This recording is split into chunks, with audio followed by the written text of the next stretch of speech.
If you have a piece of crack cocaine no bigger than this quarter that I'm holding in my hand, $1/4 of $1, we passed a law through the leadership of Senator Thurmond and myself and others, a law that says if you're caught with that, you go to jail for 5 years. You get no probation. You get nothing other than 5 years in jail. Judge doesn't have a choice. Now, the fact of the matter is, we've gone from there all the way up to saying, under the leadership of Senator Thurmond, and I'd like to suggest that I take some small credit for it myself as well, and others, the presiding officer, that there is now a death penalty. And we passed it a couple years ago. If you are a major drug dealer involved in the trafficking of drugs and murder results in your activities, you go to death. Very first episode got my main man, Cell Time, up in here. Cell Time, what's the good word, brother? Not much, bro. Just, feeling blessed to wake up another day, and have another chance, man, at life itself, and just pivoting off of experience and, God's glory in general. For sure, brother, for sure. You're a brother who served some time inside, and if you don't mind, getting into it, like, talk about it. What'd you do to get inside? What kind of lifestyle were you living to end up in prison? Well, actually, I'm writing a book, so some of the things that I say, it might not be everything. For sure. You know what I mean? But, yeah, keep some stuff for the book. Exactly, but I can, I can at least tell you, as far as what got me locked up was, what played the biggest part was I got into a lot of action in Detroit, a lot of drama. And my mother told me what you call a white lie to benefit me, as far as my safety. She told me that that the detectives and, homicide and things of that nature was looking for me, and they came to the house. Mm-hmm. And all the time they hadn't, but it was some other guys, trolling the area that I had, I had hollered at. And hollered mean that I got at them. It was quite, a couple different sets. So with that being said, that there, by my mother telling me that, I thought it was a good idea, as well as her, to go back down, actually where I was born at, in Pittsburgh. Mm-hmm. I was raised in Detroit, but born in Pittsburgh. Okay. That's a big part of my book that I'm writing too. That, for sure, it will be revealed. But so as I go back down to Pittsburgh, I grew up a hustler. Mm-hmm. You know what I mean? I did, mainly hustle for myself, but it's been times at my young age, well, mainly I didn't hustle with and for my mom, which I ain't gonna get into too much details of that, but I didn't hustle for some other guys down at, the projects and things of that nature. And but however, saying all that, I'm saying it to say that the prices was very different down there. Even though I didn't go down there to hustle, I went down there to get away and, be with my, my fam. That's what Mecca is, as far as my family, my mother's side and my father's side. It's a whole lot of them down there, and not many up here in Detroit. But however, I went down there to answer your question, to get away from the, from the police and, narcs, homicide, everybody else, to get away from them. And all the time, my mom had me running for some guys that, that I had got with, you know what I mean? Because she was scared that they was gonna get at me. It was so many of them in different cliques, But what I did had a whole bunch of meaning to it. That's why I did it. I just wasn't acting stupid and, doing unnecessary things. It was like, if you mess with my family, let's just say you don't mess with my family. How about that right there? Or a loved one of mine. I'll put it like that right there. So I handled my business by being down there. Like I said, I went down there and I was noticing how my uncle was moving. And he was moving and grooving. And I was seeing the prices. I was at the age at this time, 18 going on 19. And I had seen a whole lot of things in the D at this age. So I'm comparing prices to what things are going for down there and what they're going up for in the D, as well as looking at, you know, I just thank God I had a whole lot of respect down there for several reasons. A lot of family and how I carry myself. Real humble, respectful guy. But if you cross me like Matt crossed Woodward, you had a problem. You know, and so with that being said, it wouldn't have been nothing for me to jump on that Greyhound like I did, you know, after messing with my uncle for a few weeks to get my money up. I shot down and started getting my own work. And to cut through the chase, not to say too much, I was just doing real good. And I just moved up real fast. I made a whole lot of people. I'm talking about Italian mobsters. Other people was coming from out of town doing the same thing I was doing. You know, I made a whole lot of people real mad, you know. So with that being said, you know, I had a 7-year run. You know, I made a family down there. Yeah. And I was looking for my phone. It's right here. right. Was that your phone? That was my phone. Okay, cool. Yeah. Just make sure it's not mine. Yeah, I made a family down there. 4 sons by the same woman. And congrats on that. Yeah, you know, that's something that's sad to say. A lot of us black folks can't say. Yeah, for sure. You know, by the same woman, one baby mama. Yeah, you know, that's a feat right there. Yeah, and so to really answer your question is, that's how I got a 20-year sentence, which is 240 months in the feds, and you do 17 and a half off of that. You do 85% of it, and that's where I caught my case at, right there. And I went to trial. I picked 12, and they found me guilty and wanted to give me 360 months, which is 30 years. But after the judge asked me if I had anything to say, because they got a guideline, you know, the judge, he can go in between this and that. As far as the months and sentence, you can go, you know, from the bottom of whatever guidelines you fall into, or you can go to the top of it. He got all that range right there. He only got so much range, but he do got range.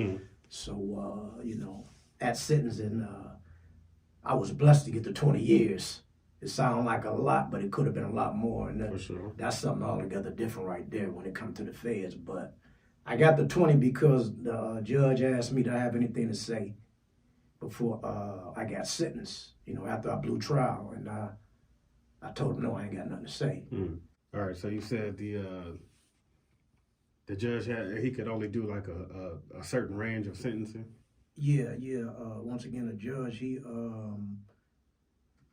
only got so much radius as far as sentence you. That, you know, that's one thing good about the feds, even though they give you a lot of time, is that, you know, the judge only got a certain amount that he can give you within the guidelines.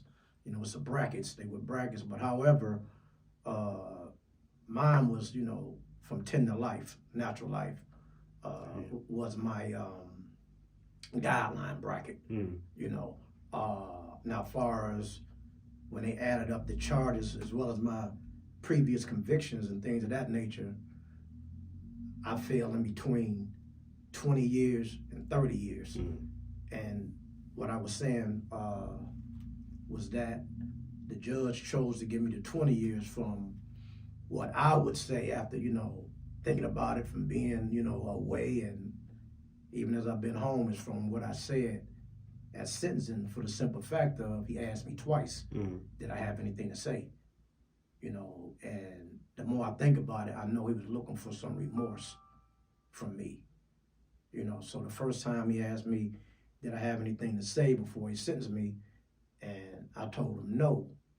And then once again, you know, I was thinking about, you know, all type of guys that I had talked to before sentencing. You know, I got coerced in my head what I was going to tell him, and which I ended up telling him and speaking up for myself, because once you get sentenced, it's something else getting back in the courts, with that, doing your legal work and things of that nature. So it's now or never type of thing. So I was listening to my lawyer on the other hand, who he had good reasons of telling me not to say nothing because afraid of me saying something to hurt myself and give me more time, which I had played the fifth and, had him and the jury, so I didn't say nothing the whole way through the trial, so the judge didn't even know how my voice sounded. So throughout a week trial. So he, after I told him I didn't have nothing to say the first time, he looked me in my eyes after taking his glasses off. It was like a movie, and looked down at me and said, I'm gonna ask you again, do you have anything to say before I sentence you? And that's when it all clicked in that I need to say what I had coerced in my head, for what it was worth. So, quote unquote, I just told him, first of all, I know you got a job to sentence me by the court of law because I got found guilty in your courtroom. I say, secondly, I'm not the big bad wolf that the prosecutor, Mr. Gregory Nascott, tried to make me out to be. I say, third of all, I would just like to get home to my 4 sons as soon as possible. In God's name. So with that being said, I didn't tell him that I didn't do nothing or I did anything. I just pretty much told him what needed to be heard and what was the truth. I know you're gonna sentence me because the jury convicted me. I said, nah, I know I fall into a certain guidelines, and I'm just asking for the mercy of the courts. That's pretty much what I said to him, and he looked at me and said, was that all? And I was like, yes, sir, Your Honor. And he hit the gavel and said 240 months. And that's whenever the marshals, lightweight rushed over to me, whatever, because people get shook up after getting, that time, whatever, what I mean? It become real. It ain't a game no more, For sure. And only thing I could think about what the guy who had got sentenced before me earlier that day, they gave him 30 years. And he fell out in the court, fainted. Then they woke him up, and he asked what happened, and they told him we gave you 360 months, and he fainted again. So the next time he woke up, they didn't tell him what he had, and they just took him back to the bullpen and set him down, put him back in the bullpen with us and everything, and I sat him down. And he asked him again what he got, and they told him, but the only thing, he was sitting down this time. He didn't fall out. No. What is the difference between jail and prison? It's a big difference in many ways. I'll be here all day telling you, so I'll just brief you on a little bit of it, For sure.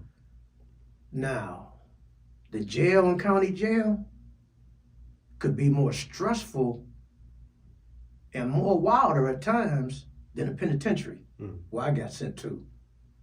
There's a difference between a penitentiary too. Once you do go to prison, there's a difference with prison and a penitentiary.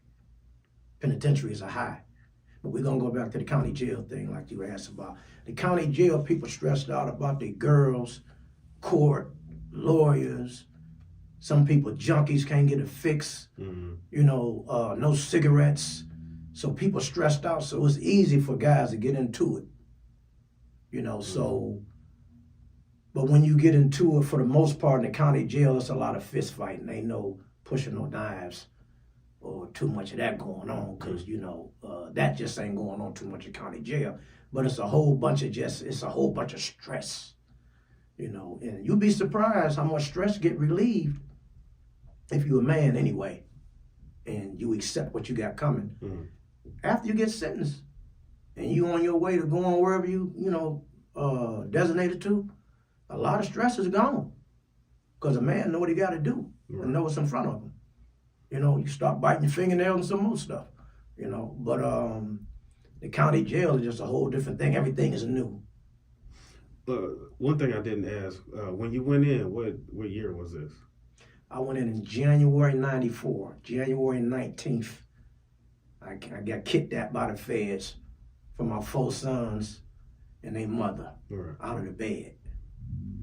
And, And I didn't get no bond because they said I was a threat to the community. It wasn't no flight risk. They said I was a threat because all the people they had testifying on me.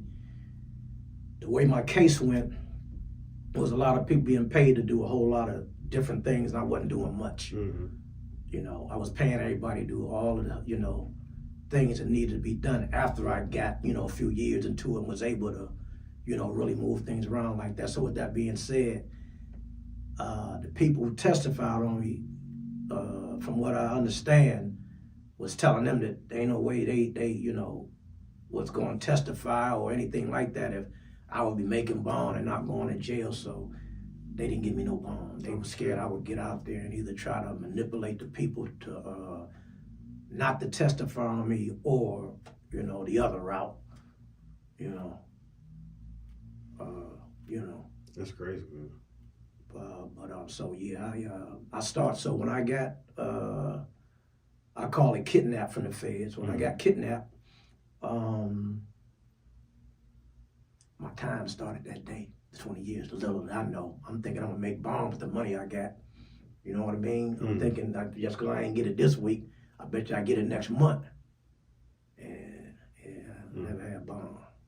But it helped out after I got sentenced because I had all of that time, time done, whatever, time served, whatever you want to say. So that helped out as far as the ending.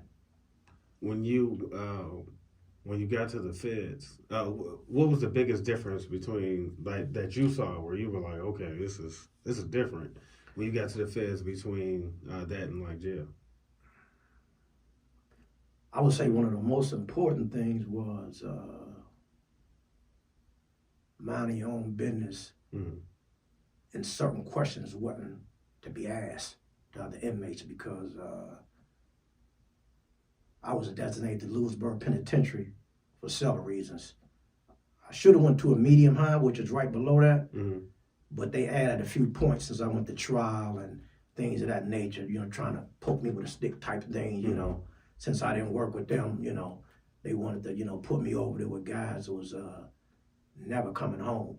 So back to that question that you asked is like, it's a lot more respect versus the county jail. Okay. Because people don't know who they dealing with, especially where I went. Where I went is different from, a camp or a low. A medium high is kind of somewhat like a high, which is a USP, because, when your points fall down, you go to a medium high. So being, that I went to Lewisburg, it's like... Where is that? That's in Pennsylvania. Okay. Yeah. Being I went there, like, it was like one of the questions out of many is, you don't ask nobody how much time they got. And it's for several reasons. I guess you remind some of the guys they're not coming home. Because a lot of guys are with 2 and 3 life sentences with the 20 years that I got. So... Did you do the paperwork party when you got inside? Yeah, speaking of the paperwork party was something else, That's the Paperwork Party podcast, by the way. So yeah, you got to mention that. The paperwork party, man, is real when you go to the penitentiary because they stopped having them because so many people was killed, or they stopped since I've been home. When I had moved down levels and everything. But the paperwork party goes where when you first go to the feds, that's another thing different from the state. The state, everybody pretty much is from the same area. You ain't from Flint, you're from Detroit or Saginaw or Ypsilanti or Ann Arbor, whatever. It's like y'all still, Michigan, whatever. When you in the feds, you with Cubans, Colombians, Puerto Rican, Mexicans, and then you go to the blacks, which is D.C., Baltimore, Ohio, Detroit, Chicago, California, and the list goes on. So it's what you call geographical. So when you come in back to the paperwork thing, I said all that to say, the paperwork party thing come into, when you come in to Lewisburg. The mediums and the lows ain't like this. Mm-hmm. They screen you. You go to the hole out the gate to make sure you ain't got no separatees, because too many people done got killed as soon as they hit the red top, which is population. Okay. Because they did something to somebody else, or they had a co-defendant that they told on, or the co-defendant told on them or whatever, and a lot of people then got stabbed up. So they screen you, put you in a hole, and they do a real good job. I guess they've been sued many a times, for the murders or whatever. They put you in there and make sure you ain't got no separatees on that compound before they let you out there. So speaking of that, when I finally got out of the hole, from the screening me and everything, everybody told me, even Stelly I had, he was from D.C. D.C. wild up in there too. They pretty much wanted to go hard as people. Matter of fact, that's who I ran with and worked out with. I ain't even run with the homies too much from Detroit or Pittsburgh, which was really my true homies. However, when I come out, I claimed Detroit, even though I had a Pittsburgh number, which is 068. I claimed Detroit since this is where I was from, as far as growing up. Right. And then I was kind of pissed off at Pittsburgh anyway, not the old Pittsburgh, keeping it real, but for the ones who would testify on me, I didn't want to claim nothing around there at the time with that fresh 20 on me. So you definitely weren't watching any Steelers games on the inside? Man, yes, I was. Oh, still, okay. Because I was in Pennsylvania. Right.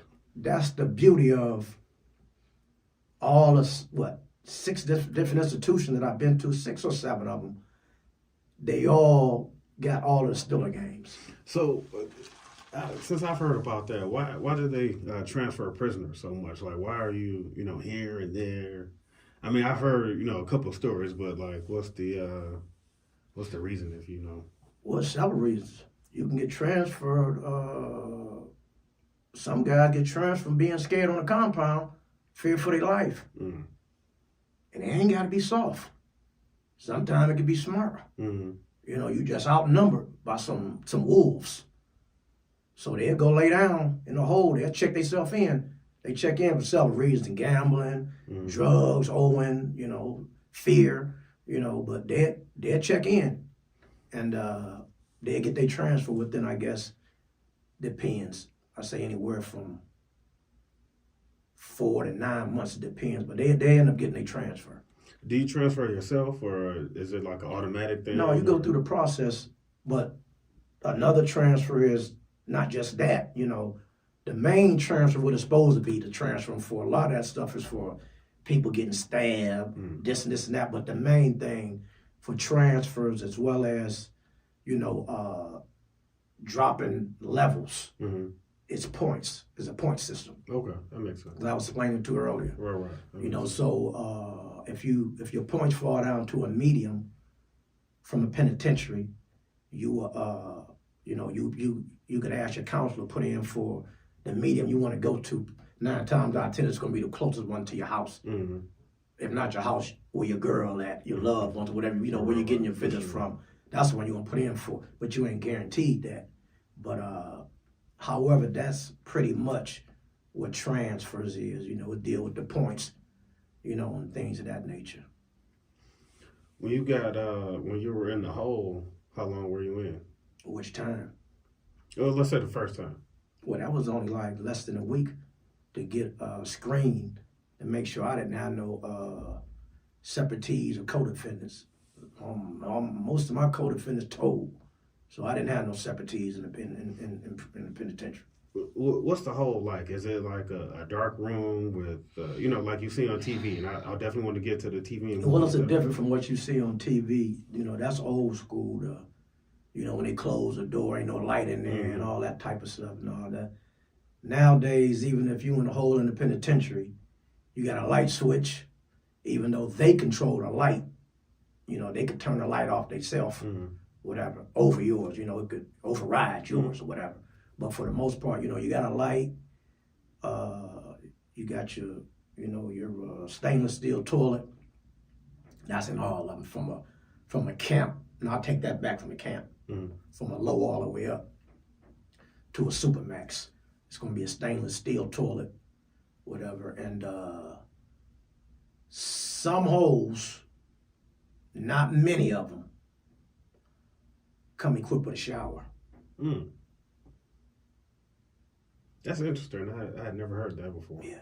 That's interesting. Oh, because I was definitely going to ask about, like, what do you shower with the guys, in the hole or? No, in the older, I would say penitentiaries, because most of the new mediums and things of that nature, they got like showers. It's a bunch of showers together, but they got they separate showers with curtains and everything. Okay. It ain't like how you used to see, on Alcatraz and the older movies coming up where everybody in there sloping up, dudes walking up on you, pressing you and stuff like that. It ain't like that. But Lewisburg was still like that. Mm. The penitentiary. Yeah. Of course, we in the Detroit area, so we got BMF and the 50 Boys. So, what's your affiliation to 50 Boys, BMF? Well, that question been asked me several times, and to answer that question, as far as 50 Boys or BMF, I never was a 50 boy, and I never had nothing to do with BMF. Matter of fact, BMF really blew up when I was locked up, and BMF comes from 50 Boy. That's why it's from 50 Boys to BMF. But at the same time, I knew of them. And my affiliation would be, I've been in entertainment heavily. I'm a writer. I write music. I'm writing a book about myself. I'm good at writing from being locked up, doing a lot of writing when I was locked up. But I do stand-up comedy.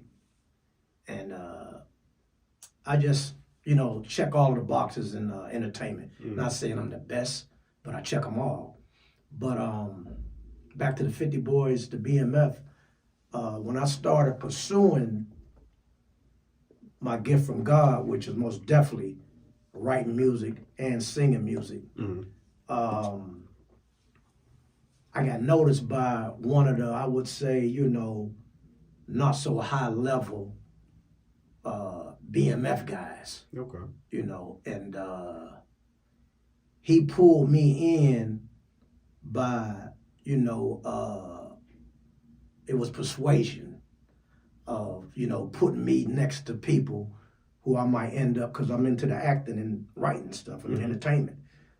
He, not that he was lying, because, he did know a few people, but he didn't have the clout that he was acting like he had. Right. And the reason why I started messing with him, not to throw no names out there, is because I had a shot at getting on BMF Stars. Oh, nice. So that was my whole thing with 50 Boys to BMF. Okay. That was my only, that was my thing with them. And, and then one thing led to another. I ended up being, asked to,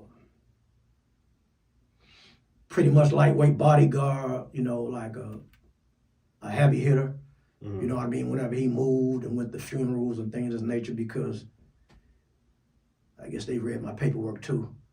You know what I'm saying? For sure. And I was, one of the, good candidates.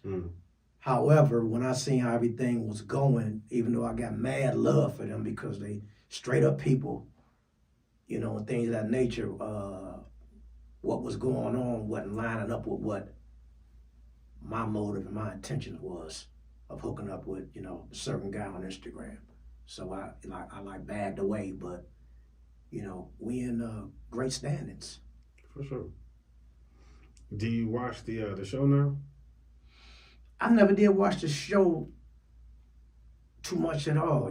Here and there I look at a little episode, this and that, and I heard it's a great show. I always hear, great things about it, Little Meech up in there doing his thing, and, and a whole lot of other actors, but, then 50, it's 50's baby, one of his babies. So, I respect the show, like the show, it's a real show, but to be honest with you, I've never been a movie man, and not to sound tough or nothing like that. Trust me, I done live movies, Mm. you know. But I'm a sportsman. I like sports. I got you. Nothing wrong with that. When you were in the hole, so there was no like psychosis or anything, or hearing voices or anything like that. I mean, I understand. Question, good question. And to elaborate on that, first of all, I'm gonna say no. I never had to take no type of medication, no depressionists or nothing like that. But being you said that, it was a Caucasian guy that it got sentenced. Like when I very first got locked up, and they gave him 5 years, and he killed himself. So I know what you're saying about the question. He only had 5 years, and he killed himself. So no, but for me, no. And then to answer that question real fast is that was one of the blessings in a disguise of God sending me to Lewisburg Penitentiary to start my time off, because mentally it helped me so much, because my 20 years was like peon type time. I knew I'm getting out.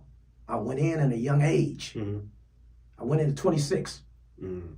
So I went in at a young age, doing 17 years on my 20. If I, kept on my good time, which I did, I get out of mid-40s. I'm eating good, messing, I'm a Christian, but I hung around the Muslims and worked out with them as well as the DC boys. So I'm getting all type of Jews on how to eat to live and exercise. And so I was going to be, pretty much in shape too when I come home, mentally and physically. So with that being said, I say God help me out, put me back around them guys doing 2 life sentences and ain't going home, and already did the 20 that I got to do. So mentally, I'm like smiling without smiling around it when it come down to going home, as well as knowing better about, talking about my little peon type time, because guys get jealous. That's another thing about, I told you ain't supposed to talk about your time. To ask somebody about their time is good reasoning, so yeah. That makes sense. There's a comedian, Ali Sadiq, and he was a brother who was behind bars down in Texas somewhere.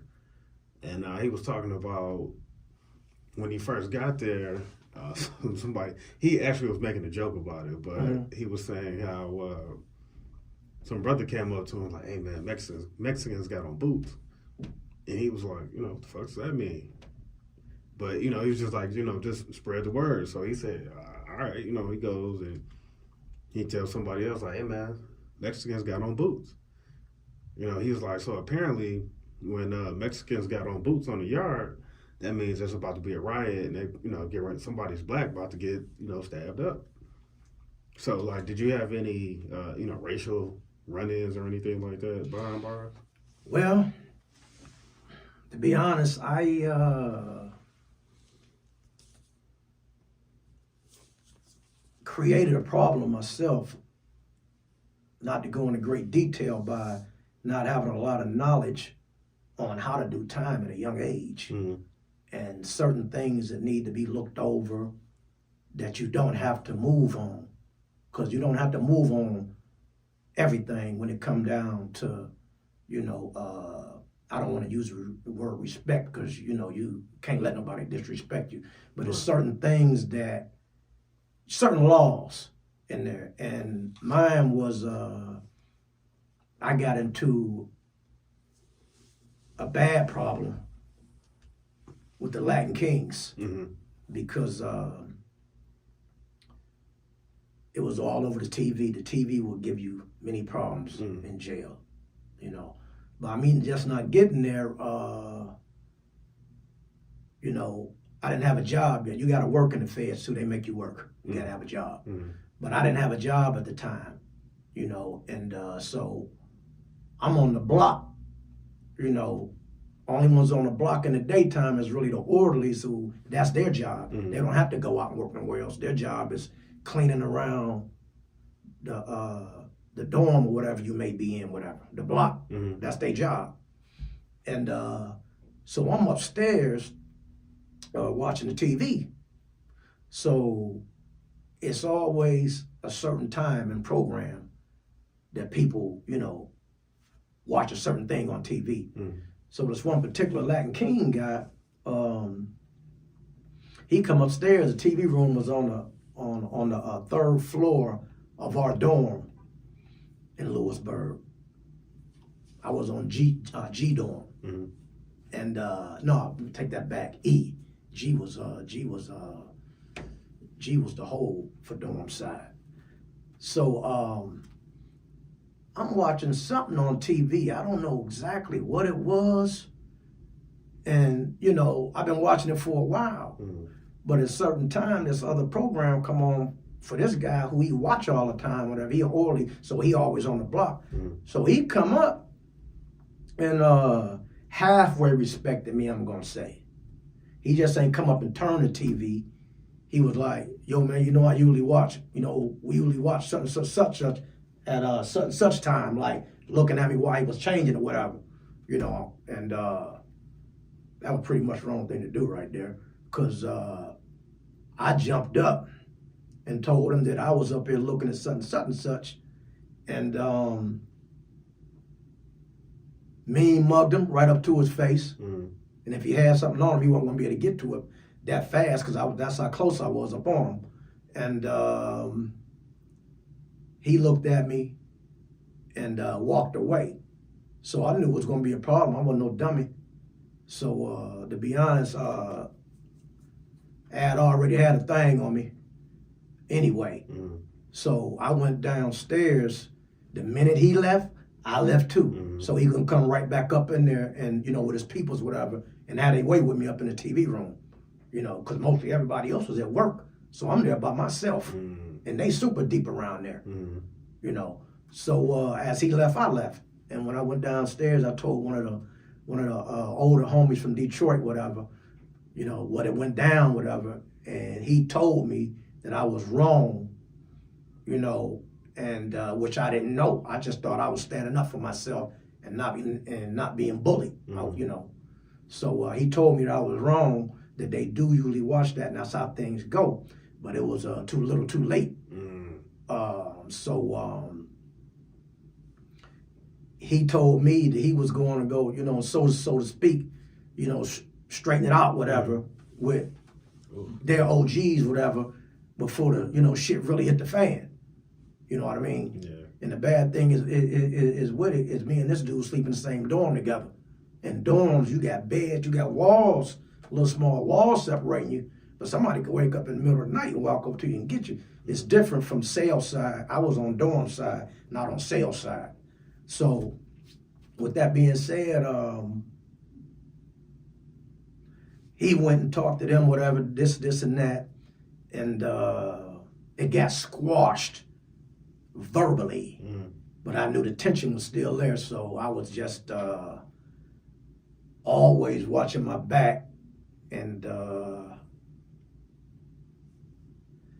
be honest with you, I started something with him intentionally because I didn't like living around that dorm, sleeping with him, not knowing if he really had let that thing go. Because I kind of lightweight kind of broaded him out. You know what I mean? And he wasn't used to being broaded out. You know what I'm saying? I don't know what that means. What does that mean? Hold. Okay. In Detroit, hold. Okay. Yeah. Okay. I hold him, and he wasn't used to being hold, from his family and everything, this and that. So to be honest with you, I started a fight with him and just went on and got locked up. And knew I was going to get locked up, but I knew I could sleep better in the hole with just one guy. And, sometimes you got to use your head, man, and that's what happened.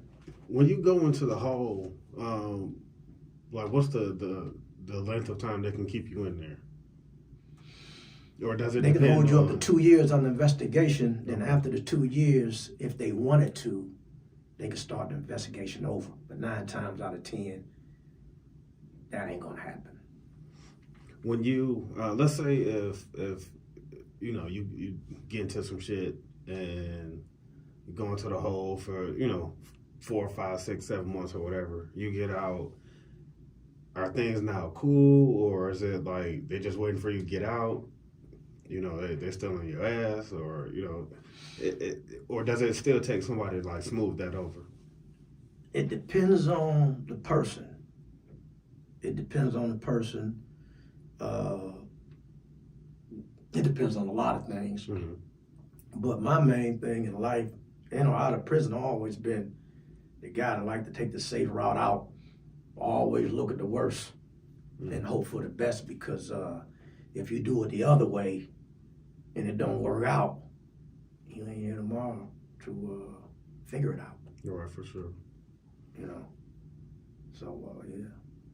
What was the like? Did you have to again? You know, I watched this Ali Sadiq special, man. He talked about a lot of stuff, and he talked about like having to go see a guy for a shank, and the guy, you know, had like the remember Luke Lenny from Good Times. You know, he got the selection You up talking under about his Lenny? coat. Yeah, Lenny got plenty. Yeah, Lenny got plenty. So this guy had a bed, and you know he's got the variety of shanks. Like, you know, you want a long one, you want a short one. You know, did you see anything like that? Something like that, you know, not to challenge what he told you, to be honest.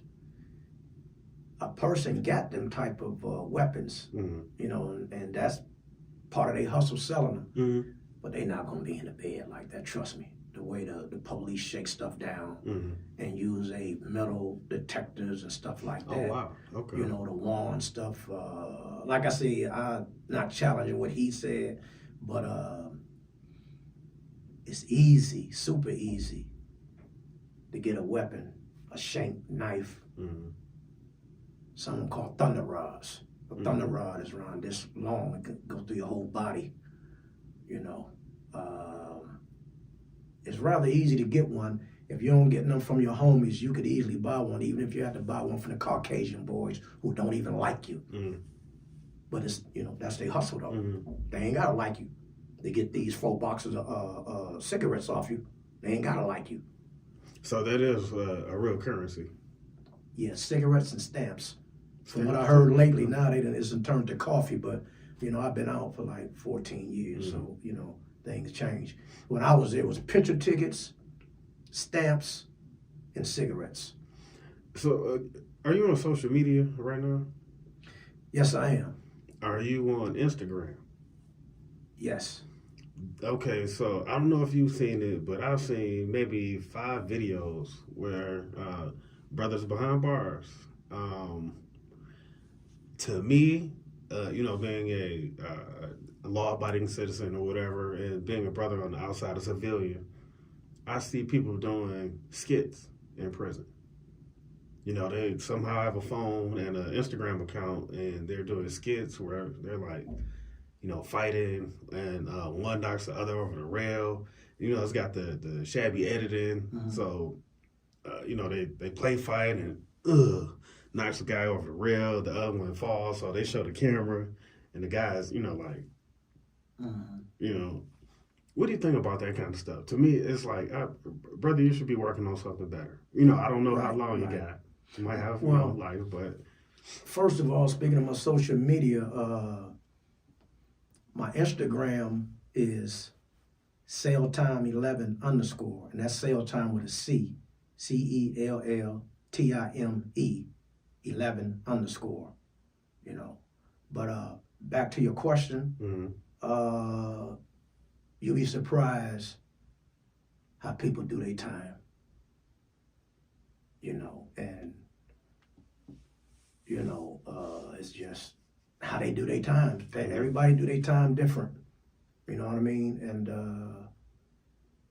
so, I mean, it's hard for me to say, you know, or really comment on how they do their time. You know what I mean? That might be the best thing to take them away, or maybe they feel like they was acting. Maybe they gonna act when they come home. Right, that makes sense. You know what I mean? You know, you don't never know what's really on a person's mind until you talk to them.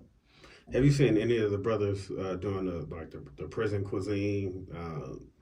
They make, you know, you might have seen it back then, but like hibachi on the steps, and Like 4th of July, they making like ice cream and all sorts of stuff. I've seen. Well, I haven't seen I think it was on TikTok too. I said Instagram, but I think it was on TikTok. too many of those, maybe here and there.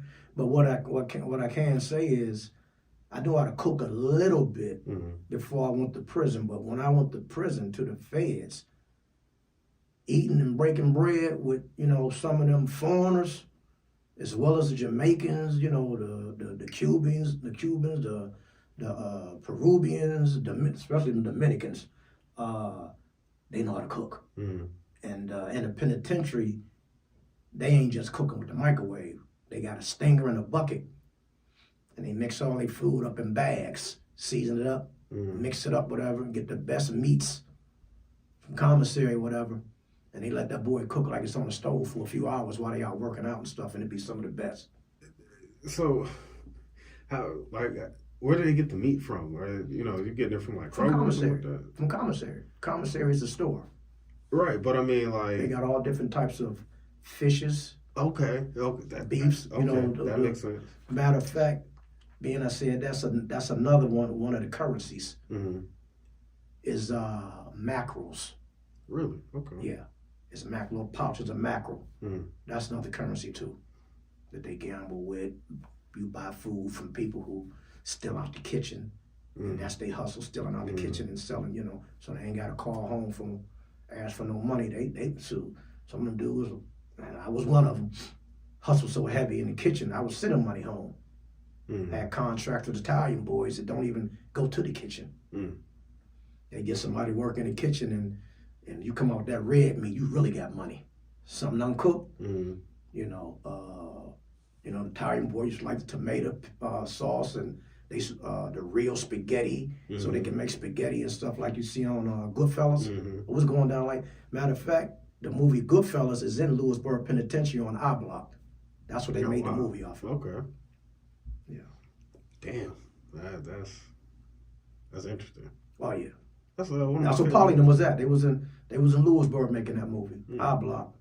Which, to be honest, real fast, even though you didn't ask me, when I first got to Lewisburg, the first day, the whole penitentiary was on lockdown. And to fast forward, it was on lockdown because a guy, see on I Block, you got like 5 guys, you got 5 beds to a room. You go through another door, you got 4 or 5 more beds. There, it's dangerous over there. It's more dangerous than dorm side, if you ask me. However,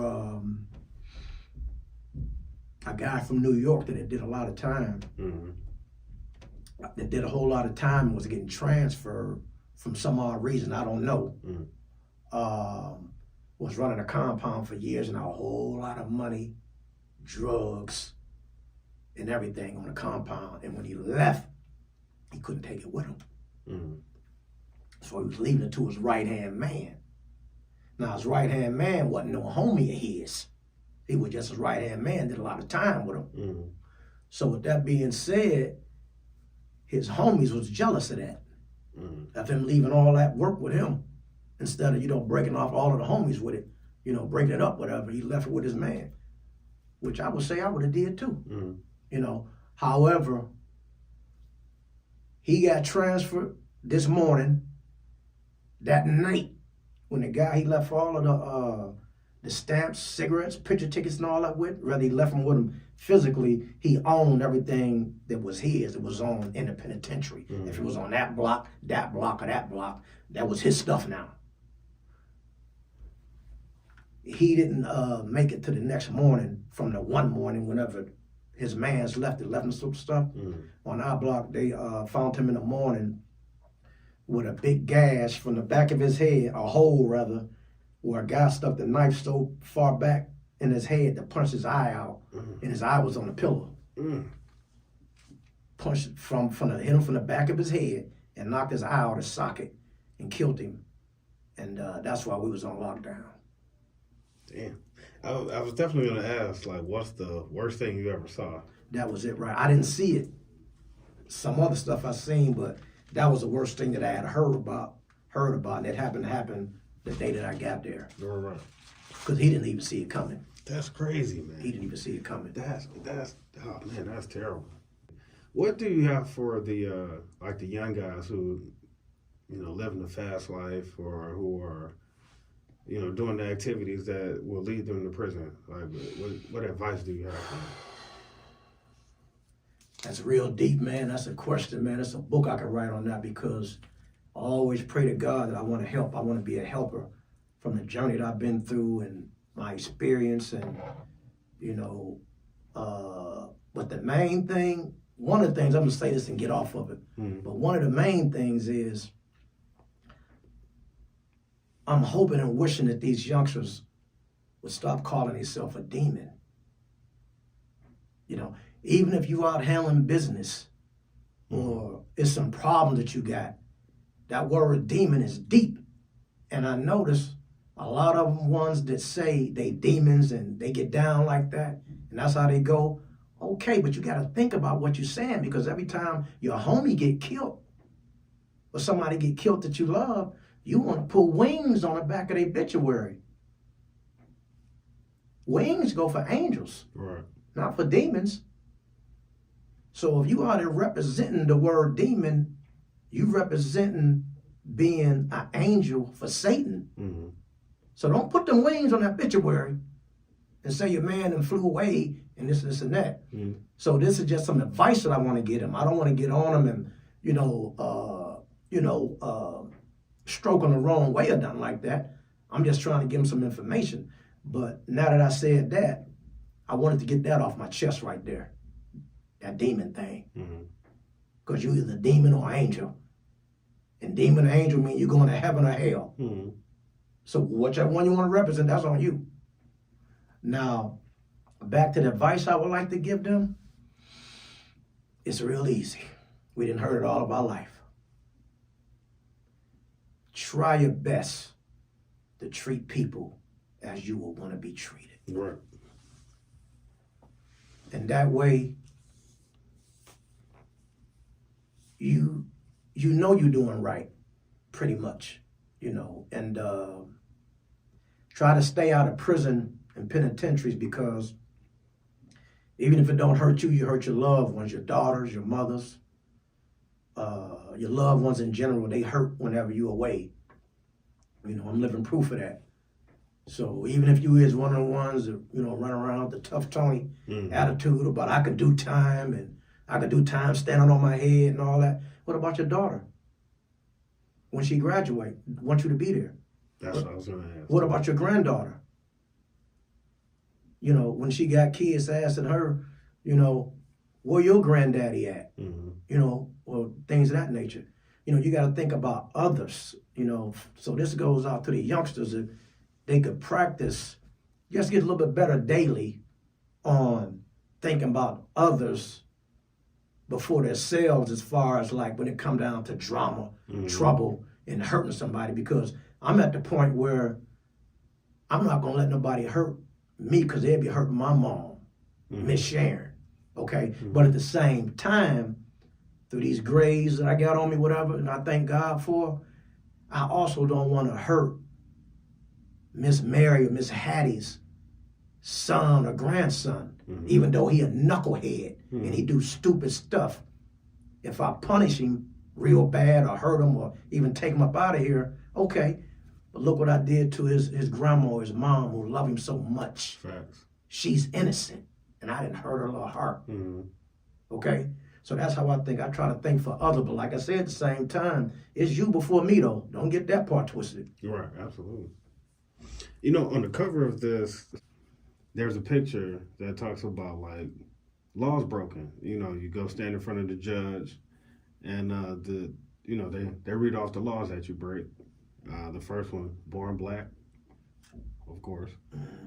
Second law that you broke, existing. And the third law that you broke is not dying before the age of 18. And the fourth law is whatever you actually are in here for. So, like, what do you think about that? What do you think about that cover? It's deep, I got to go back to the youngsters on this one. It's like knowledge is key, and the youngsters got to realize that for the black race, you know, I'm never racist or nothing like that. Mhm. I grew up with one of my best friends was a white boy, but at the same time is I'm black, and we have to learn how to train our mind as youngsters that we are the future. Mm-hmm. Okay? And, you know, tattoos is nice, nothing wrong with them. Never talking about them, just using this for an example. Mhm. That's all. It's just an example. Like a tattoo. You got ladies getting, you know, the tattoos on them, you know, look nice and all that, but how would a tattoo look on you when you become 70 and 80 years old, you know? Right. Yeah. You understand what I'm saying? Yeah. You got. What if you got thug life like Yeah. Tupac, which that's my man, may he rest in peace. You got thug life and death for dishonor and all that tattooed on you, and it's so big it ain't coming off, whatever. Mhm. I mean, how do you look when you turn 60 and 70 years old with thug life on you? Thug life, you know. Yeah. I mean, you know, but like I say, I'm not here to down nobody that got that. It's just that my mind, you know what I mean? You know, and if you're out there doing wrong, that's one of the first things somebody could say that you had, Absolutely. as far as you getting caught. I don't commit, you know, crimes really, but Yeah. I don't commit crimes at all. I said really, but that's one of the reasons I don't have tattoos because I don't either, brother.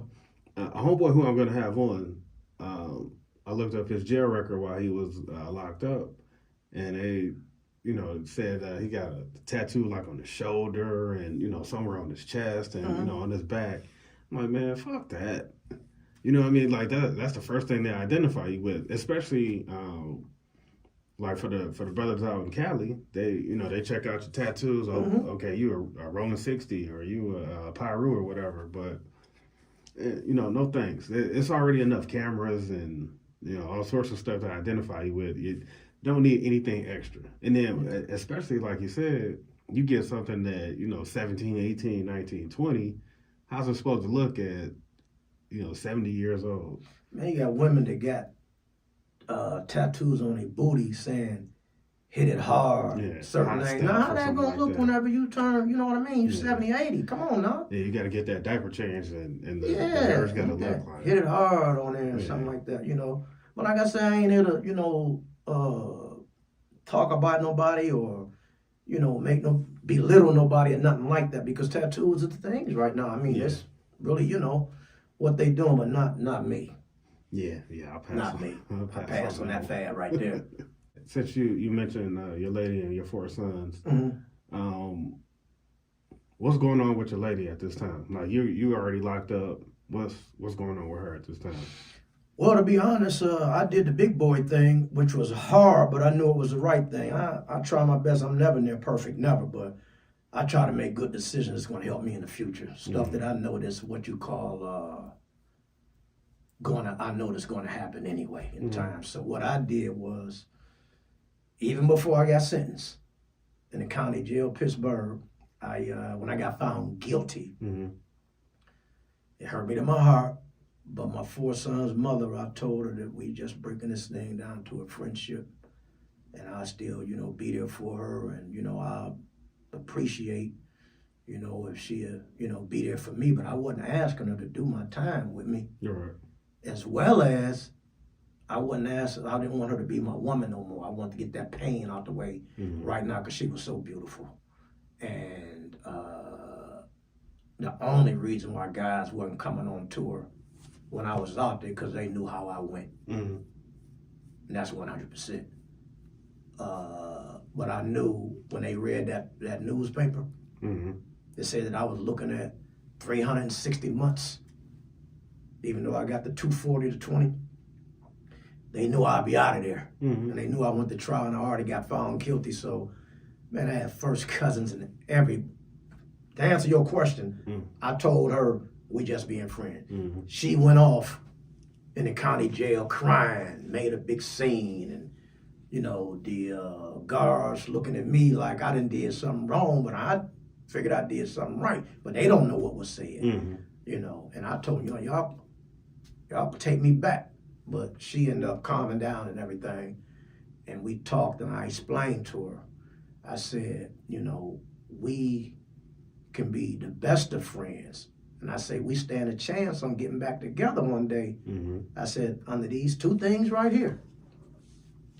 I said, if you don't get pregnant again, or you mess with somebody that I was halfway, you know, cool with, whatever. You know, I can't say anybody. I mean, come on, I'm letting you go and live your life. But like one of my cousins or a brother or something, you know, I say, if you don't do that, we stand a good chance on getting back. If you want me back by then, it's going to be a long time. For sure. You know, and she agreed and was like, no, her whole thing was she wanted, when she walked back out of there, she wanted me to be her man, mentally, you know, in her head, that we both had that, we still together. But to me, even though I told her yes, when I walked up out of it, I had my same attitude that I knew I was going to let her be so I could be strong and do my time. Because that would have been, you know, a big problem right there, laying up in a rack, you know, every night, you know, thinking about what even though I did it anyway for a while, but, you know, that way it was gonna only hurt so long, you know what I'm saying? So, yeah. Before you go in, like, what are your sons saying? Well, my oldest boy was 7 years old when I went. Remember I told you I had a 7-year run down in Pittsburgh with the drugs, and I made him the first year I was there, whatever, with his mom, you know. We kept, you know, she spit him out 4 within them 7 years. And he was the only one that, like, really, you know, brain was functioning good enough, like, to really remember me real good. For sure. You know what I'm saying? As a matter of fact, the hurt piece of that was his birthday was January 28th. And I went in January 19th, and I just knew and promised him that I'd be the maid bomb before he had his birthday. Remember I told you I didn't make bomb? So that was he on that. I heard of me more than hurt him, you know. But I kind of like lost a whole lot with my sons, you know, when I went in, you know. The first couple of years, after what was going on with their mother, she just went the other way. She just did a 180 on me, as far as respect for herself and everything, which I knew it was coming. But to make a long story short, you know, I turned over my rights to my 4 sons' youngest brother. Yes, she made one, like I knew was going to happen when I was in. I turned over my rights to their youngest brother, who called me dad to this day, his biological grandmother, and just told her, only thing I ask is for you to keep my 4 sons with my last name. She sent the paperwork to prison, whatever. I signed them and everything, and it ain't take 1 year. She changed my boy's name and everything, man. Yes, she did, but, you know, it was more growing pains right there out of many. You know, that really hurt it. For you to take a man's name away from his sons after he pretty much, you know, negotiated with you for you to be able to, you know, pretty much, you know, adopt them, whatever, because their mom wasn't doing right. It wasn't, you know, that's a whole nother thing, you know. But, you know, I okayed this and thought we had, you know, what you want to call a deal. So you knew by you doing it so fast and quickly, you knew what you was going to do anyway when you told me that you wasn't going to do it. You already knew you was going to do it. So you said that, yeah, you just said it too. Like with you being inside for, you know, 18 and a half, right? No, 17 and a half. 17 and a half. Well, actually 17. I did my last 6 months in the halfway house. So 17 in, you know. Okay, so 17 in, your sons are getting older, you know, things are transpiring in, you know, civilization. What are you hearing about that, you know, what are you hearing about inside that, you know, people are coming in with, you like, yeah, I was on my such and such, and this happened. You're like, what? Huh? What? Was there anything where you were like, what's FaceTime, or like on your iPhone? What the hell's an iPhone? No, the only thing that really, well, see, the feds are different. They keep you up on technology and all that, Okay. A little faster than the state. The state do too, but the feds is kind of a little faster on things of that nature. We had we had computers and everything down to recreation. Okay. Yeah, we was able to, I took computer class and everything, and things of that nature. So I mean, that really wasn't no type of big thing right there, like losing, as far as technology and stuff like that. We still was pretty much okay with the technology, Okay. thing. I listened to some guys, Griselda. It's a rap group who've all been, inside, in and out. One of the songs they talk about, they got a homie who's still inside. He went in before cell phones got, really big, and he never had a cell phone. So that's, that made me think about that. Like, man, that's a long time. You never had a cell phone. Well, to be honest, I know whenever I did come home, I'm trying to think, did they have cell phones before I went in? I know when I came home, it was a lot. It was much more different. For sure. It was like you would see 5 people over in the crowd, and everybody on their phone. Mm-hmm. I mean, it wasn't like that before I went in. Now, like I said, I was in the Fed, so we was getting phones too. Mm-hmm. Were they like, moves made, were they like Nextel and Sprint phones, or were all you getting different like... types from the time I was in. Oh, okay. Yeah, different. Yeah, Yeah. See, now talking to you, I realize how every single thing that I know about prison has come from TV and movies. Mm-hmm. You know what I mean? Mm-hmm. So, I before I started this, I was hoping, I hope I don't ask any offensive questions. I'm just trying to ask, what a lot of people wonder and talk about all the time. They're trying to be enlightened, and for sure. Curiosity and things of that nature. What were the like conditions of the prison? Like, now we hear a lot of people, going to prison. They're being starved. There was a brother recently who died, and his body was returned without any organs. But what was the treatment and the conditions like? Was it like a dilapidated prison, or was it like some state of the art sort of deal? Well, the feds always was pretty much, I ain't gonna say the state of the art, but country club style, except for the penitentiary. Okay. The medium highs, they was like state of the art, but the people in there wasn't no state of the art. Where they had come from, the highs, or if they went straight to the medium high, they probably had high points and had a real, what you call, a bad record as far as assaults Mm-hmm. and things of that nature. Mm-hmm. But I mean, a lot of the prison nowadays are, like I say, without saying a state of the art, but that ain't got nothing to do with the people in there. For sure. You know what I mean? That's what changed everything. You know what I mean? How people think and how they, act out. That makes sense.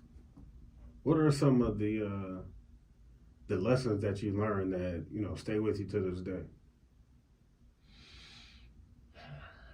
I would say, the main thing is minding your own business is real big. Mm-hmm.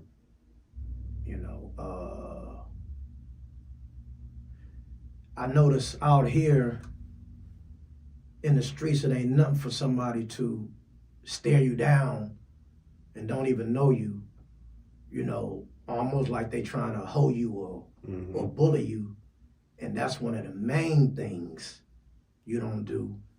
I'm always gonna go to the upper levels, because that's where I was at, and that's where really jail is jail. Mm-hmm. Up in the upper levels, you even see that on TV, they'll tell you in a minute, you try not to make eye contact with people, because some people take that as threatening or disrespecting, or just straight out wondering, what's your problem, what you got on your mind. You know what I'm saying? And it's a lot of people, you don't want them questioning why you looking at them, man. You know what I'm saying? Yeah, for sure. Yeah, because, you know, you got some people they wake up looking for trouble. Definitely the brother who stabbed the guy through the back of the head and poked his eye out. Yeah. You definitely don't want to ask him nothing. Looking for trouble. Yeah. It's almost like a guy being on the streets that want to go back to jail. So here you come, you don't even know what's on his mind. He want to go back to jail. You playing tough and you ain't even cut like that. Look what you done walked up on. You know. And speaking of that, you know, during 17 years, what did you say to, or you know, maybe you didn't say it to him, maybe you kept it to yourself. What did you think to yourself when you saw somebody being released and then you look up and, you know, here they are again? Well, I've seen that several times. You know, to me, for whatever reason it is, they a clown to me. Or they were trying to get back to a place they call home. You know what I'm saying? I mean, you know. Now, some guys that may have returned, you know, could be some good reasoning behind it. You know, a good example for good reason, what I'm saying is, you could be on parole or supervised release, which is, you know, the feds are supervised release, parole is prison, is the state. You know, you could be on those, but certain things a man is going to do. Don't care about violating the law. So the perfect example would be how I would still respect the man that came back for a man put his hands on his daughter or his mother or sister or something like that. For don't make a difference what reason. You know what I mean? And he had to handle his business, which he's supposed to do. You know, I wouldn't be mad at him. And he probably could do his time with his hands behind his back, with his legs crossed up in his bunk, feeling all right about it, because guess what? He'd do it again. Right. He don't feel as though he made a mistake. It's like his hand was forced. It was forced. I always thought about the people who, you know, Caught another charge. Yeah, you know. Now those right there, oh man, it's like a lot of them that did that be ones that ain't really get a lengthy sentence and haven't learned their lesson. And I always think, because I used to hear a lot of them say, this time when they get out, they're going to do it like this.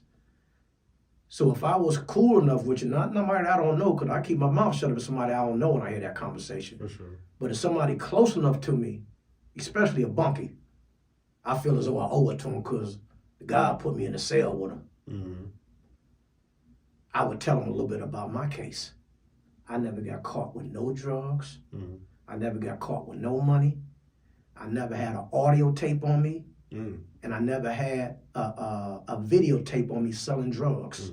My name, well, I'm going to say my voice was never in nothing. They didn't even, I had a money laundering charge too, but they never found no money on me or nothing like that. So I got convicted for what you call hearsay. I call it bad breath. For hearsay of what 13 people's collaborated testimony sounded good to the jury, and the jury instructions from the judge was that you can find this man guilty if you think he did it. And that's what conspiracy is. You can get found guilty in a federal courthouse for conspiracy if that's your charge, which they give everybody conspiracy. If that's your charge and you pick a jury, they don't have to have no type of evidence. Just if the people testifying on you, as well as the prosecutor, that label me the big bad wolf, do a good job with their story, with their collaboration, and the jury believe them, they got to find you guilty, even if it's a life sentence. When I say life, the feds is natural life. Ain't no number behind it. It's a letter. It's an elbow, we call it. The algebra expression. It's an elbow. Mm-hmm. You know, so me myself, I was guilty, to be honest. I mean, I did everything they said I did. You hear, there was a story about a brother who was inside who had 4 CEOs pregnant at the same time. That's a dude from Baltimore. I can't even remember where he was from. I just remember, he had 4 of the CEOs I pregnant. believe at that the was same that time. guy. I don't know. I can't call his name if I ain't mistaken. I think that might have been a big wig from Baltimore, maybe, if I ain't mistaken. A few years ago, right? Quite a few years ago. Yeah, I heard that probably it was more than him probably done did that there though. Money make things move, man. But how does that work? I don't want to, blow anything It up. work but- all different types of ways. I mean, I wasn't, able to pull that off myself. Right, for sure.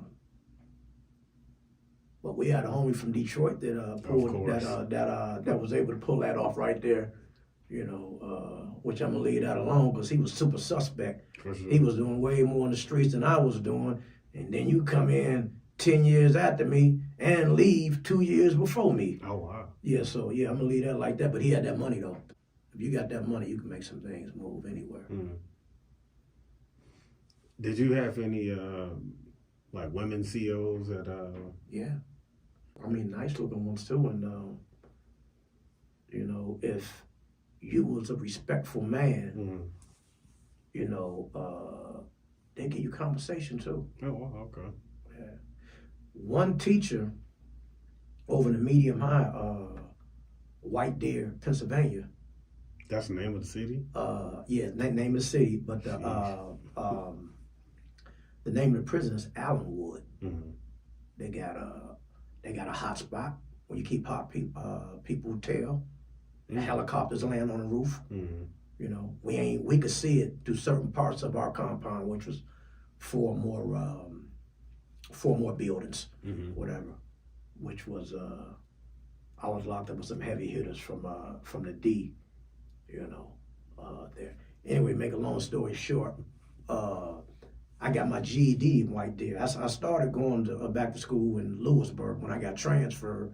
I hadn't had my GED yet, but I ended up getting it over in White Deer, Pennsylvania, which is a medium high, and they had just opened it up, and so they was asking people who points had dropped who want to sign up to go there. So I signed up to go there because it was in Pennsylvania too, and closer to my family. However, make a long story short, one of the teachers over there got fired because she had burnt around 15, 20 dudes on a compound. Oh, man. Yeah. That's crazy. Man. Sexually transmitted disease. Oh, no. Yeah. And I don't think they was paying. She wasn't the prettiest looking thing. She just was, I guess she was real happy where she was at, to be honest, Oh, man. There was a movie from a real situation that happened. It was called Escape from Dannemora. And, it's kind of a situation like that. 2 prisoners, two white guys, of course. They somehow convinced this, lady to help them escape. And pretty good movie, too. But one of them was killed, and the other one, I think they put him back in. I can't even remember now. But I think that was like 2018. I mean, I ain't gonna lie, before you ain't got to answer the question, I used to choke my chicken when needed. I mean, in the shower, that's what I did. For sure. And my doctor even told me that because a couple of times I went to the doctor, I didn't know no better for me not doing that and not doing nothing. I was real bagged up and, were kind of like lightweight discharge a little bit. And I was worried about it, but the doc made it make sense. He said, you ain't been with a woman in I don't know how long. He's saying you ain't this and that. He say, it's got to come out. That's an important thing to know too, because I never even thought like you could really get backed up. Yeah. That's an important thing. The to bank know. can get full. Yeah, for sure. For sure. Yeah, the bank can get full. Okay, so we got those out the way. What about the unwanteds? You know, the things, you know, we see on TV like Shawshank Redemption. Little Andy Yeah. running away from a man. With the sisters, I know, or the three sisters or something like that. Well, it ain't as much taking going on as what the movies make it look like, even though it do go on. Mm-hmm. You know, most of the taking is from maybe somebody just so feminine, long hair and not a lot of facial hairs, and just, you know, look like they just weak, you know, and then, you know, move along like a loner type of person. You know, you will see somebody pulling up on them maybe sooner or later, but most of the, I would say from my experience, when it come down to the raping, most of it come down from trickery, getting conned out of their manhood. You know, a lot of guys got habits, but they ain't got no money. You got this dude that been in forever. He got a locker full of commissary. He might even have a store. He got so much stuff. He paying this dude over here to hold all his food supplies, mackerels and chips in his locker, because these other two lockers full. He that guy in there. Got big things of stamps like this. So in order to make a long story short, he what you call penitentiary rich. You got this dude that got a habit. He like to smoke weed or run heroin in his veins. Okay?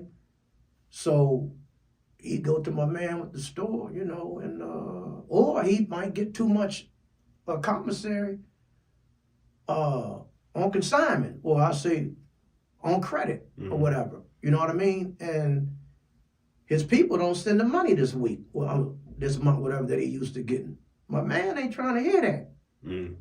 So some guys, they look for that stuff because this is what they do.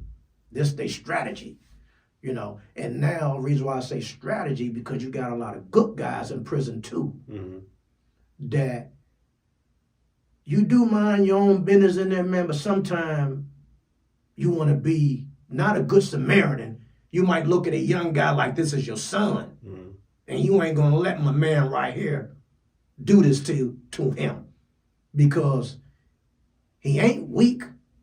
You know what I mean? He ain't this and that, but you forcing yourself on him. And sometimes dudes see that and they'll step up to the plate for my man. You feel me? You mean like they'll take it? No. They might even pay his bill. So dude can't use that one thing. Man, this nigga been owing me money for such, because a lot of times that's what they do. They try to use that mentally and far as the other people, so they don't look so bad. Okay. Because, man, you know, when you got some people that got good hearts, man, just because you locked up don't mean you got a bad heart. Right. That's like me being in there, man. And if I could stop a little young brother, man, from getting his manhood taken without it really costing me, I'm going to do it.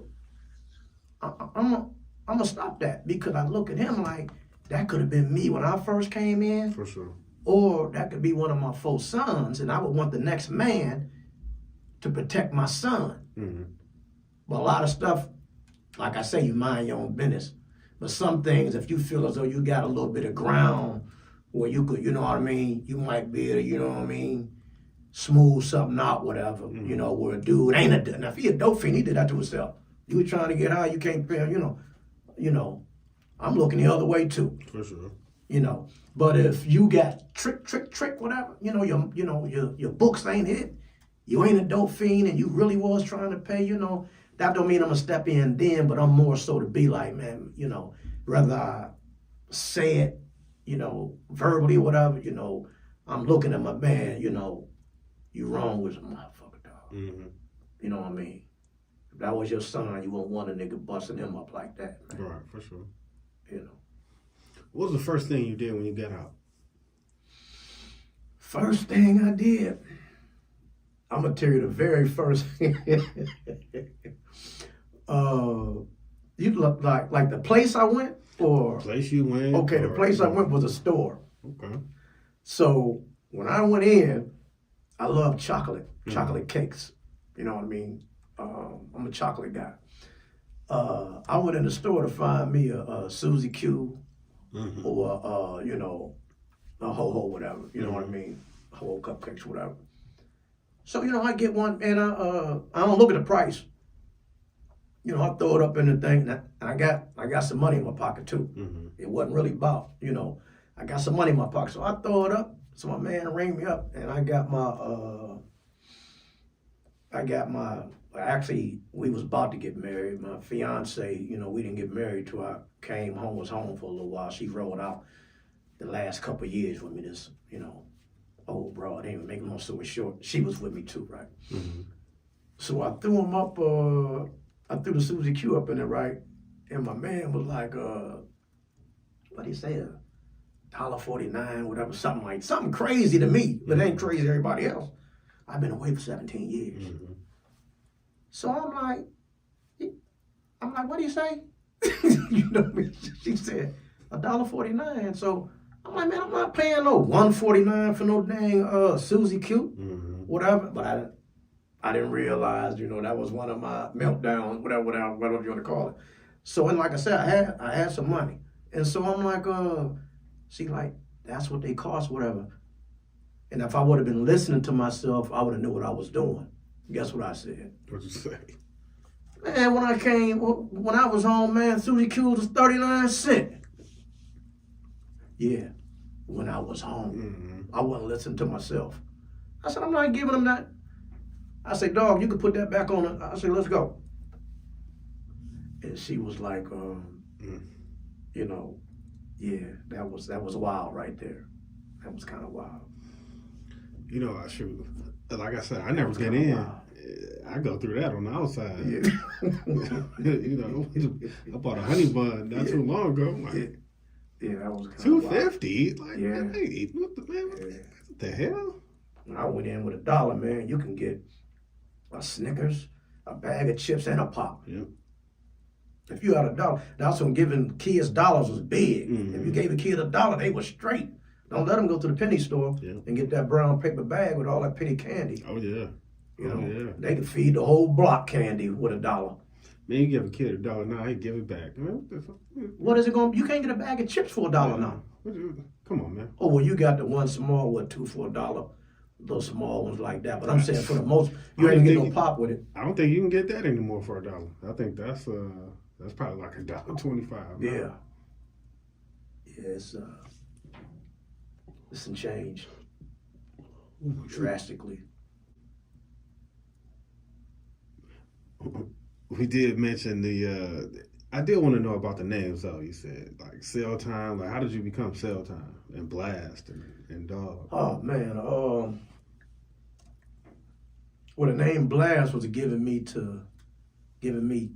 two different points in my lifetime. You know, the one I can't get too deep off into because it's, you know, it's a part of my book. I told you that I'm writing, but the first one was, I'm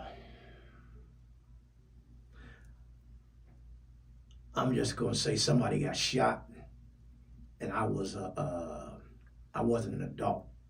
I wasn't even at the age to be tried as an adult. But however, I went to the youth home, which is on, you know, East Forest Youth Home. He put me on the highest floor up here. Had 6N and 6C. I was on 6C for a little while. However, I ended up wiggling my way up out of it, but the streets knew what I had did. So my real name is William Marcel Hartsfield, which William brings Bill, Billy, you know. So when I did come home, you know, I wasn't Little Bill no more.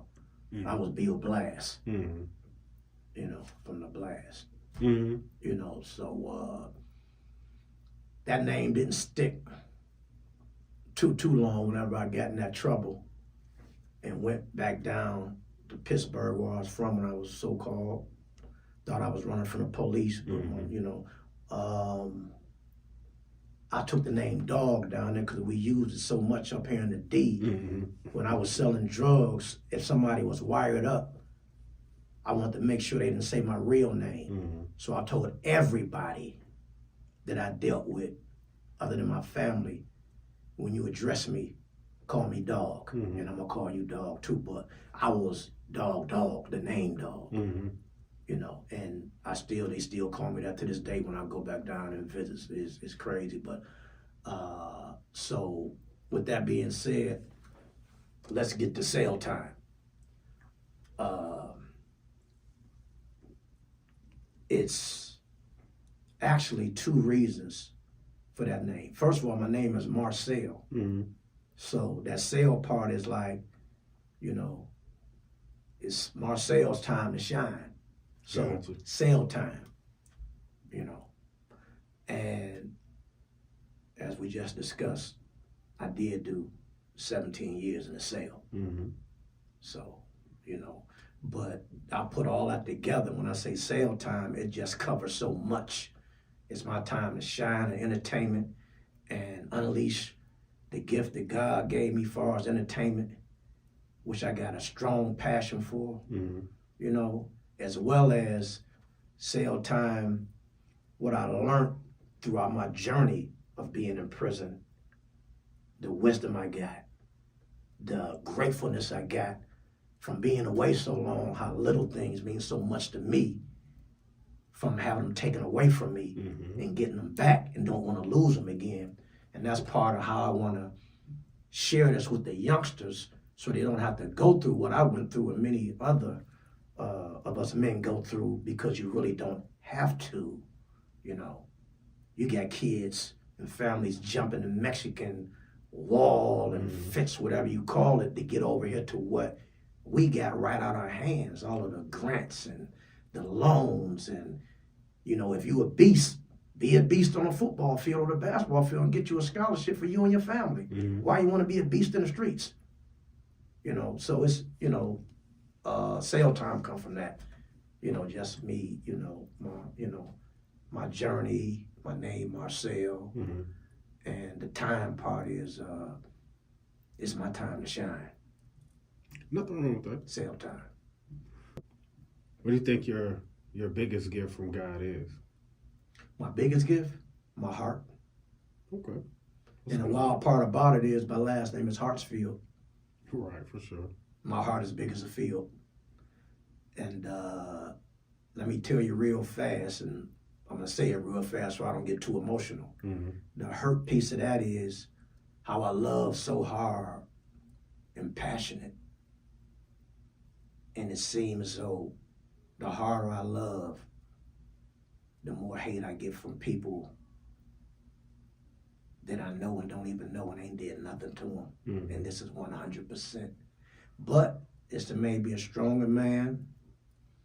And I still love hard. I won't let nobody change the man that God defined me to be, who he wanted me to be, who it was written for me to be. I'm not going to let no type of negativity change what God wanted out of me as far as his will being done through me. Mm-hmm. And his will be done through me willingly, because the will be done anyway. It's written.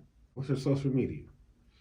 Well, as I said, my Instagram is SaleTime11 _, and that's SaleTime with CELLTIME 11 _. And my Facebook is William Hartsfield, and my TikTok is Home Alone K11. There's brothers everywhere. I think I That's got my you social on, media. I don't know. So, when's the book coming out? Well, I worked on it today, and I'm only at the point where I'm right at the point right now where I'm closing out a chapter before I went back to Pennsylvania, running away from this. So crazy we was talking about that, running away from the police, so-called. As my mom told me, I'm heading to Pennsylvania to start this family and this drug enterprise that they gave me. I ain't tell you, they gave me 4 points for leader role in the organization. Mm-hmm. You know, Is that a like kingpin charge or something like it's not a kingpin. And it's not the 848. It's just you get points for it. You get and depends on how far you is and on the guidelines. 1 point gonna automatically get you a year. that? Mm-hmm. So I had 4 points. They gave me 4 points for leading organizer. And I didn't really calculate it up, but it gave me a good like 5 or 6 additional years. But I might have gave some of that back with my closing arguments with the judge. Okay. As I said before, with my, showing my so-called remorse. Oh man, we didn't even get to like the comedy and the singing and stuff like that. Don't worry, you'll be back because I definitely want to talk more to you. But I do got a song coming out real soon, and it's called "I Destroyed Your Love." Tell us about it. Well, Tell me about I'm just it. gonna give you the hook, and I'll let you all, hear the lyrics and everything and the beat to it when it come out. But the hook is, I destroyed your love, and that's what pain will do. Make a believer out of you.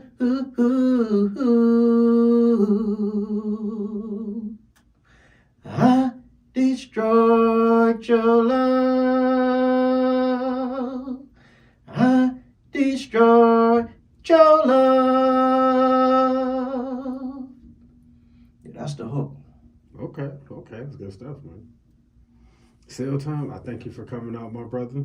This is the end. I really appreciate it. This taught me some interesting stuff, man. A lot of stuff I had no clue. Hope that the listeners enjoyed too. Stay tuned for a part 2, guys. We'll have Cell Time back. Definitely got to find out a whole lot more. This is a very interesting brother right here. And I want to give a shout out to Podcast Media. Let me make it Platinum Podcast Media, as well as all the big bosses out there, because y'all know who y'all is, the big bosses. And we're going to leave it like that. Y'all stay bossing and stay bossed up. Stay bossed up. You heard him. All right, Cell Time. Anything else you want to add? Just keep God first with everything you do, and just keep Him in it, and I think that'll be the best thing for any and everybody out there, if you could just keep God up in everything you do. For sure. All right. That's Paperwork Party Podcast. We signing on out. Till next time. Peace. The year 1994. The next thing I saw was people falling down and gunshots. America's cities facing soaring crime. A new law seen by many as the best way to fight back. Let us roll up our sleeves to roll back this awful tide of violence. Mark Morial was mayor of New Orleans. Talk about the New Orleans that you inherited as mayor in 1994, crime-wise. It was a complete mess. It was a shooting gallery. There were 400 plus murders a year. It's hard for people in today's environment to maybe put themselves in 1992, 93, 94 in a place like New Orleans where carjackings were routine, where each and every night there were drive-by shootings. Most of the victims of most of these violent offenses were African American. So the outcry from the African American community to do something, to fix the problem, was really the clarion call that got me elected. Bill Bratton was New York City's police commissioner. Parents were having their children sleep in bathtubs because of random bullets coming through the apartment windows. The law increased funding to hire 100,000 new police officers nationwide, provided incentives to build more state prisons, included the Violence Against Women Act, and mandated life sentences for 3 strikes. That had a profound impact on Edward Douglas, who was sentenced to life after 3 drug convictions and was just released as a result of the criminal justice reform law signed by President Trump. The day that I found out, I just cried. I was just overwhelmed. 16 years is a long time, to spend in jail. It's stories like Edward's that are sparking growing backlash 25 years later. I have a plan to end the mass incarceration of millions. Was this bill essentially fueling what we now know as mass incarceration? There's no question that it fueled it. It incentivized prison construction. It incentivized states to pass more draconian laws. It incentivized states to take away the eligibility for parole. It held this carrot out here for states to, in effect, embrace systems of mass incarceration. The important thing for people to know is that there were positive provisions in this crime bill. But I think, Lester, to some extent, if you had had a bill that had the positive provisions and less of these draconian provisions, we wouldn't be having this conversation today. But some who supported the bill say while it had drawbacks, it also helped in many ways. They developed the drug courts, they developed a lot of counseling, which, yes, I think helped a great deal. I think it helped a great deal for women to feel that they could get some relief through domestic violence. I think it helped our communities a great deal to have community policing, where the persons who were going to be patrolling those areas would get to know the people and had little stations in those areas. We are sitting, in some respects, in the beneficiary 20 years later of so much of what was intended in the crime bill. But unintended consequences was what we now believe too many people went to jail for too long, and so that's what we're trying to effectively correct. But we cannot lose sight of what this country was like in the 1990s.